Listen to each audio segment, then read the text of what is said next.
अभी हाल ही में भारत के जो विदेश मंत्री हैं एस जयशंकर जी, उन्होंने सऊदी अरब की यात्रा की है और प्रिंस जो वहाँ के क्राउन प्रिंस हैं मोहम्मद बिन सलमान, उनको प्रधानमंत्री का एक महत्वपूर्ण लेटर जो है दिया है। जैसा कि आपकी जानकारी में भी आया होगा कि प्रधानमंत्री का एक महत्वपूर्ण लेटर दिया है और इसी के साथ भारत का जो पड़ोसी पाकिस्तान है वहाँ पर भी कई प्रकार की चिंताएं भारत और सऊदी अरब के बढ़ते हुए रणनीतिक संबंधों पर व्यक्त की गई हैं। क्या है पूरा ये दौरा और भारत ने इस दौरे के माध्यम से किन रणनीतिक लक्ष्यों को और द्विपक्षीय संबंधों को उन्नति के शिखर पर अग्रसर किया है, इस पूरे वीडियो में समझने का प्रयास करेंगे।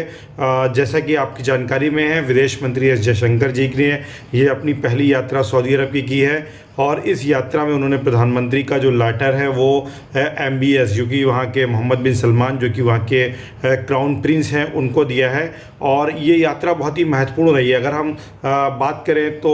भारत हमेशा मिडिल ईस्ट और गल्फ़ कंट्रीज़ को अपने एक्सटेंडेड नेबरिंग कंट्रीज़ के रूप में लेता है, विस्तारित पड़ोसी के रूप में भारत देखता है और सामान्य रूप से खाड़ी क्षेत्र भारत के लिए बहुत ही महत्वपूर्ण है। जैसा कि आपकी जानकारी में हमारी एनर्जी सिक्योरिटी जो आती है वो इसी क्षेत्र से आती है और विशेष रूप से किंगडम जो है भारत के लिए एक बहुत ही महत्वपूर्ण क्षेत्र है और भारत की विदेश नीति की प्राथमिकताओं में महत्वपूर्ण रहा है। भारत जब 1947 में स्वतंत्र हुआ था तो शीघ्र ही भारत और सऊदी अरब में कूटनीतिक संबंध स्थापित हो गए थे। फिर 1952 में वहाँ के राजा ने भारत की यात्रा की थी और उसके बाद हमारे प्रथम प्रधानमंत्री श्री जवाहरलाल नेहरू जी ने भी वहाँ की यात्रा की और फिर 2006 में जब वहाँ के जो राजा थे किंग अब्दुल्ला, उन्होंने जब भारत की यात्रा की तो भारत और सऊदी अरब के जो संबंध थे 2006 के बाद उनमें एक बहुत ही विविधता आई है, रणनीतिक रूप से महत्वपूर्ण हुए हैं और दोनों देशों ने विविध क्षेत्रों में एक दूसरे के साथ जो है अपना कोऑपरेशन जो है बढ़ाया है। और इसी क्रम में जब सऊदी अरब हमारे विदेश मंत्री जी पहुँचे तो उन्होंने सलमान से मुलाकात कर द्विपक्षीय संबंधों की जो प्रगति है उससे उन्हें अवगत कराया। अगर हम सऊदी अरब की लोकेशन देखें मैप पर तो सऊदी अरब भारत के लिए बहुत ही महत्वपूर्ण है। जैसा कि सऊदी अरब का एक पूरा हिस्सा जो है ऊर्जा सिक्योरिटी की दृष्टि से महत्वपूर्ण है भारत के लिए। फ़ारस की खाड़ी में भारत का अधिकतर जो है जो पेट्रोलियम का आयात होता है वो इराक हो, सऊदी अरब हो या ईरान हो, वो फ़ारस की खाड़ी से होकर के आता है और यहाँ पर सऊदी अरब की भूमिका महत्वपूर्ण हो जाती है। इसी तरीके से गल्फ़ ऑफ अदन और फिर जो है रेड सी में भी भारत के लिए जो है महत्वपूर्ण रणनीतिक हित हैं और यहीं से भारत का स्वेज कैनाल के माध्यम से यूरोपियन कंट्रीज़ के साथ जो है व्यापार होता है। तो ये पूरा क्षेत्र भारत के लिए बहुत ही महत्वपूर्ण है। यहाँ पर इजराइल है, यहाँ पर भी भारत के महत्वपूर्ण संबंध है, UAE के साथ भारत के संबंध है। तो ये पूरा क्षेत्र जो कि भारत के लिए है और भारत यहाँ पर बहुत अधिक फोकस कर रहा है ताकि अपने जो ऊर्जा सुरक्षा के साथ साथ रणनीतिक दीर्घकालिक हित हैं उनकी जो है पूर्ति की जा सके। फिर ऐतिहासिक रूप से अगर हम देखें तो सऊदी अरब के पाकिस्तान के साथ करीब संबंध रहे हैं, लेकिन जो बदली वैश्विक परिस्थितियां हैं अगर उसकी दृष्टि से देखा जाए तो सऊदी अरब जो है वो भारत के करीब आया है और ये निकटता कहीं ना कहीं पाकिस्तान के लिए चिंता का कारण बन रही है और पाकिस्तान भारत की उन्नति और भारत के बढ़ते जो अंतर्राष्ट्रीय स्तर पर कद है उससे हमेशा जो है उसकी आलोचना करता रहा और उसमें बाधा डालता रहा है। और चूँकि सऊदी अरब उसका एक बहुत ही करीबी अलाई रहा है और जब 1998 में इंडिया ने परमाणु परीक्षण किए थे पोखरण में तो इसके ठीक कुछ ही दिन बाद पाकिस्तान ने भी चगाई में जो है अपना परमाणु परीक्षण किया था। उस समय सऊदी अरब ने पाकिस्तान का पूरा साथ दिया था, लेकिन पिछले कुछ वर्षों में पाकिस्तान और सऊदी अरब के जो संबंध हैं वो ख़राब हुए हैं। विशेष करके यमन क्राइसिस जो कि हूथियों के विरुद्ध जो हूथी विद्रोही हैं उनके विरुद्ध सऊदी अरब ने जब कार्रवाई के लिए पाकिस्तानी सैन्य मदद चाही तो पाकिस्तान ने उसको रिफ्यूज़ कर दिया और जिसके चलते दोनों देशों के संबंधों में एक कड़वाहट आई है। फिर जब 5 अगस्त 2019 को भारत ने 370 को समाप्त किया तो 370 की समाप्ति के बाद क्या हुआ कि पाकिस्तान ये एक्सपेक्ट कर रहा था कि OIC की मीटिंग के माध्यम से भारत पर प्रेशर सऊदी अरब बनाने में निर्णायक भूमिका निभाएगा, लेकिन सऊदी अरब ने यहाँ पर बहुत ही मैच्योर जो है बिहेवियर किया और भारत के अपने द्विपक्षीय संबंधों के साथ किसी प्रकार का बदलाव या कोई उसमें बहुत ज़्यादा झटका नहीं आने दिया, जिसके चलते पाकिस्तान को झटका लगा। फिर अगर हम देखें जिस प्रकार से पुलवामा में आतंकवादी घटना हुई और उस पुलवामा आतंकवादी घटना के बाद जब भारत के विंग कमांडर अभिनंदन को पाकिस्तान की सेना में, वहाँ पाकिस्तान में जब उनका जहाज़ गिरा, उसके पश्चात भारत के दबाव में के साथ साथ प्रिंस का भी एक महत्वपूर्ण योगदान था, ऐसा माना गया। और उन्होंने पाकिस्तान पर दबाव बनाया कि अभिनंदन को शीघ्र छोड़ा जाए और जल्दी जो है अभिनंदन की रिहाई सुनिश्चित हुई। इसी पूरे आलोक में अगर हम देखें तो वहाँ पर एक पाकिस्तान में भारत के विरुद्ध एक भावना है कि कहीं पाकिस्तान की जो स्थिति है या पाकिस्तान के संबंधों की कीमत पर कहीं भारत अपने संबंध सऊदी अरब और गल्फ़ कंट्रीज से तो विकसित नहीं कर रहा है। और चूँकि भारत का सऊदी अरब 18वां सबसे बड़ा निवेशक है भारत में सऊदी अरब, और पाकिस्तान के जो उच्चायुक्त हैं अब्दुल बासित, उन्होंने ये कहा है कि डिप्लोमेसी जो है वो ज़ीरो सम गेम नहीं होती है। और ये ज़ीरो सम गेम स्थिति क्या है, इसको भी थोड़ा समझ लेने की आवश्यकता है। ज़ीरो सम का अर्थ है कि एक ऐसी व्यवहारिक परिस्थिति को कहा जाता है जिसमें एक व्यक्ति को जितना लाभ हो ठीक उतना ही हानि किसी अन्य व्यक्ति को होती है। यानी उनका ये मानना है कि अगर भारत और पाकिस्तान के संबंध में विवाद रहा है, इसके चलते अगर सऊदी अरब और भारत के संबंध बेहतर होते हैं तो इसका अर्थ ये कदापि नहीं लगाया जाना चाहिए कि पाकिस्तान और सऊदी अरब के संबंधों की कीमत पर ऐसा हो रहा है। क्योंकि जो विदेश नीति होती है वो उसमें सभी देश अपने अपने राष्ट्रीय हितों की पूर्ति के लिए एक दूसरे के साथ संबंध स्थापित करते हैं और अपने राष्ट्रीय हितों को सुरक्षित करना चाहते हैं। निश्चित रूप से पाकिस्तान सऊदी अरब में ऐतिहासिक संबंध रहे हैं, लेकिन इसका अर्थ ये कदापि नहीं लिया जा सकता है कि भारत और सऊदी अरब में अच्छे संबंध नहीं होंगे। और पाकिस्तान को यहाँ पर अधिक गंभीरता के साथ अपना बिहेवियर करना चाहिए। 20 लाख पाकिस्तानी सऊदी अरब में काम करते हैं और ये पाकिस्तानी सऊदी से जो कमा कर भेजते हैं वो पाकिस्तान की अर्थव्यवस्था के लिए बहुत ही महत्वपूर्ण है। अतः उन्हें गंभीरता दिखानी चाहिए और भारत की जगह हमारी कीमत पर, यानी अर्थात पाकिस्तान की कीमत पर अब्दुल बासित का ये मानना है, जो कि पाकिस्तान के राजदूत भारत में रहे हैं, हाई कमीशन रहे हैं, उन्होंने कहा कि जयशंकर जी के दौरे को गंभीरता से ले, लेकिन उससे हमारे हित प्रभावित ना हो। और पाकिस्तान में ये जो चिंता है वो अनावश्यक है, चूँकि भारत और सऊदी अरब के जो संबंध हैं वो ऐतिहासिक रूप से महत्वपूर्ण रहे हैं। अगर हम देखें पिछले वित्त वर्ष में सऊदी अरब से भारत का द्विपक्षीय व्यापार 42.86 अरब डॉलर का रहा है। सऊदी अरब भारत का चौथा सबसे बड़ा ट्रेड पार्टनर है। 2 बार प्रधानमंत्री नरेंद्र मोदी सऊदी अरब जा चुके हैं और वहाँ का उन्हें सबसे बड़ा सिविलियन अवार्ड जो है प्रदान किया गया है। 26 लाख भारतीय सऊदी अरब में काम करते हैं, जो न केवल सऊदी अरब के विकास के लिए जो है योगदान दे रहे हैं डेवलपमेंट में, बल्कि रेमिटेंस के रूप में भारत की अर्थव्यवस्था में भी महत्वपूर्ण योगदान देते हैं। 18% भारत का कच्चा तेल सऊदी अरब से आता है और अपनी ज़रूरत की 30% LPG सऊदी अरब से ही भारत निर्यात करता है। तो भारत की ऊर्जा सुरक्षा की दृष्टि से सऊदी अरब एक बहुत ही महत्वपूर्ण देश है और ये महत्व सऊदी अरब का परंपरागत रूप से बना हुआ है। और सऊदी अरब अगर हम वैश्विक दृष्टि से देखें तो वैश्विक अर्थव्यवस्था में एक महत्वपूर्ण खिलाड़ी है, क्योंकि वो वैश्विक ऊर्जा सुरक्षा को सुनिश्चित करता है और जिसके आंकड़े भी हैं। और खाड़ी देश कि अगर हम वित्त वर्ष 2022 की बात करें, अप्रैल 2021 से 2022 के बीच में, तो लगभग 42.86 बिलियन डॉलर व्यापार के साथ भारत के लिए एक वो महत्वपूर्ण भागीदार भी है। और दोनों देशों के बीच अक्षय ऊर्जा, डिजिटल अर्थव्यवस्था, माइनिंग, रिफाइनिंग, पेट्रोकेमिकल्स, इंफ्रास्ट्रक्चर, कृषि, मैन्युफैक्चरिंग, एजुकेशन, स्वास्थ्य क्षेत्र में सहयोग बढ़ रहा है। और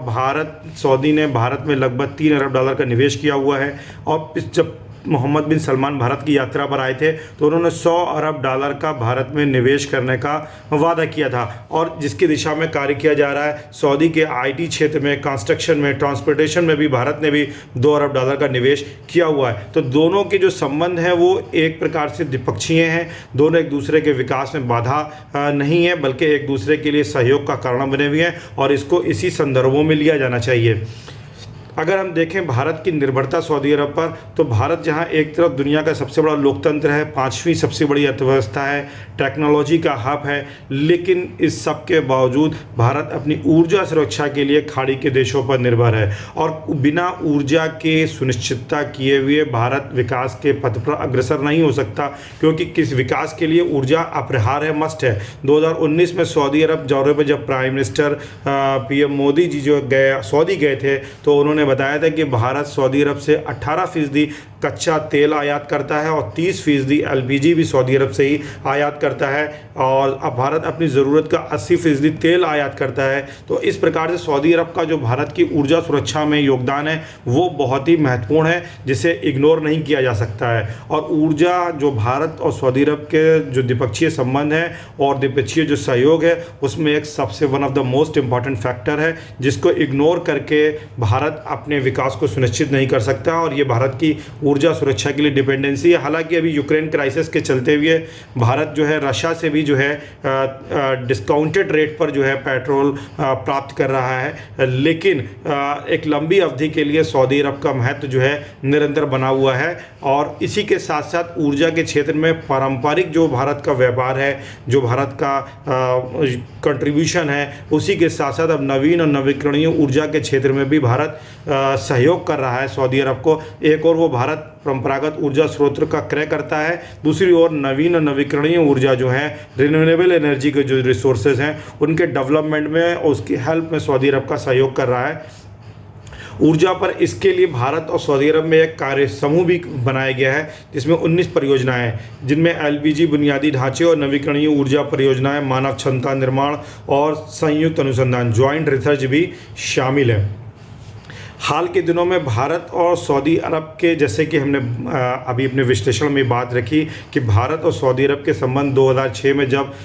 वहाँ के किंग अब्दुल्ला आए थे, तो उसके बाद भारत और सऊदी अरब के संबंधों में डाइवर्सिफिकेशन हुआ और भारत और सऊदी अरब में अब सैन्य सहयोग भी बड़े स्तर पर है। भारत का रणनीतिक संबंध जो है सऊदी अरब से स्थापित हुआ है। अगस्त 2021 में पहली बार भारत ने बायलैटरल नौसैनिक अभ्यास किया है, अल मोहम्मद अल हिंदी, जो कि आयोजित किया गया। और इस विस्तार का जो प्रमुख कारण है वो उभरती हुई क्षेत्रीय स्थितियां हैं, क्योंकि हमारा जो रक्षा सहयोग है विशेष रूप से नौसैनिक क्षेत्र में पिछले कुछ वर्षों में धीरे धीरे मजबूत हुआ है, और 2021 में जैसा कि बताया पहली बार द्विपक्षीय नौसैनिक अभ्यास हुआ है।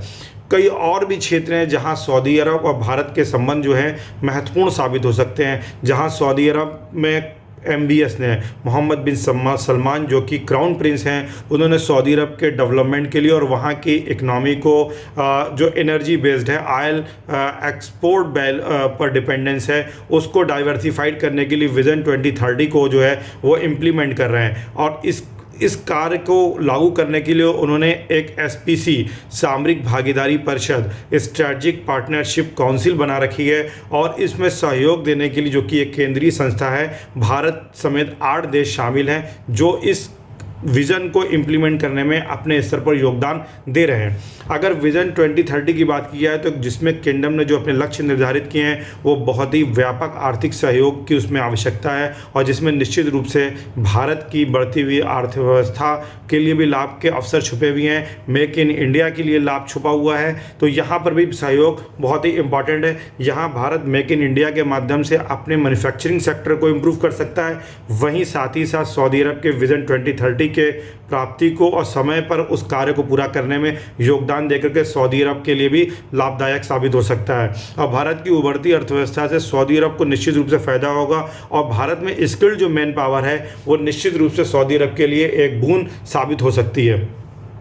अगर हम बात करें भारत जो है क्षमता निर्माण की, तो जो कोविड-19 आया उससे भारत की जो क्षमता निर्माण कैपेसिटी जो है बिल्डिंग है उसमें बहुत वृद्धि हुई है। फाइनेंशियल भारत में इंक्लूजन हुआ है,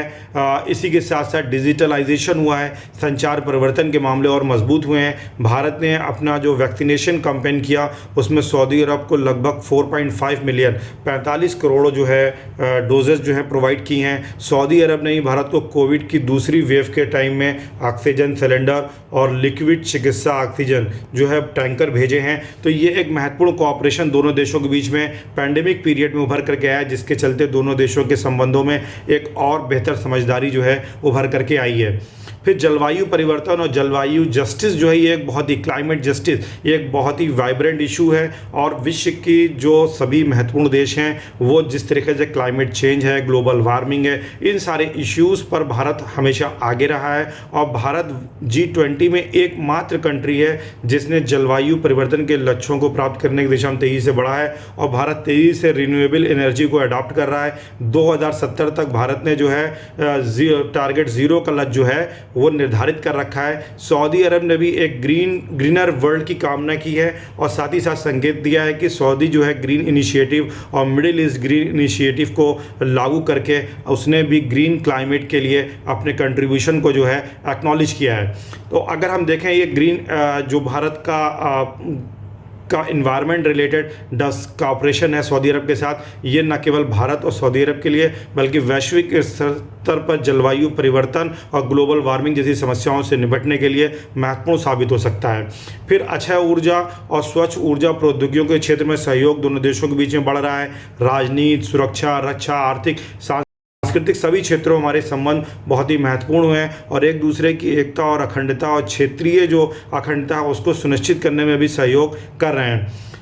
इस तरह के सहयोग से निश्चित रूप से जो क्षेत्रीय स्थिरता में वृद्धि होगी। भारत सऊदी अरब आर्थिक सहयोग एक महत्वपूर्ण फैक्टर है और दो प्रमुख अर्थव्यवस्थाएं क्षेत्रीय विकास में तेज़ी ला सकती हैं और इन बढ़ती हुई इंक्रीजिंग सिनर्जी से दोनों देशों के जो हित हैं उनको जो है बहुत लाभ मिलेगा और आज के गतिशील अंतर्राष्ट्रीय वातावरण में इसका एक अतिरिक्त महत्व है जिसे कोई अस्वीकार नहीं कर सकता है। बदली वैश्विक व्यवस्था में दुनिया भर के देशों की विदेश नीति प्रभावित हुई है, भारत भी उससे अछूता नहीं है। सऊदी अरब भी इसी विश्व जगत का हिस्सा है और दोनों देशों ने इस बदली हुई वैश्विक व्यवस्था को स्वीकारा है और सहयोग आपस में बढ़ाया है। तो कोविड के चलते जो अंतर्राष्ट्रीय स्तर पर टकराव बढ़ रहे हैं, जलवायु परिवर्तन है, आर्थिक अनिश्चितता है, इन सारे कारणों ने भारत सऊदी अरब संबंधों को जो न केवल स्थिर किया है बल्कि दोनों के संबंध मजबूत हुए हैं। दोनों देशों के हित अब साझा हैं और इसी का परिणाम था कि 2019 में दोनों ने स्ट्रैटेजिक पार्टनरशिप काउंसिल को भी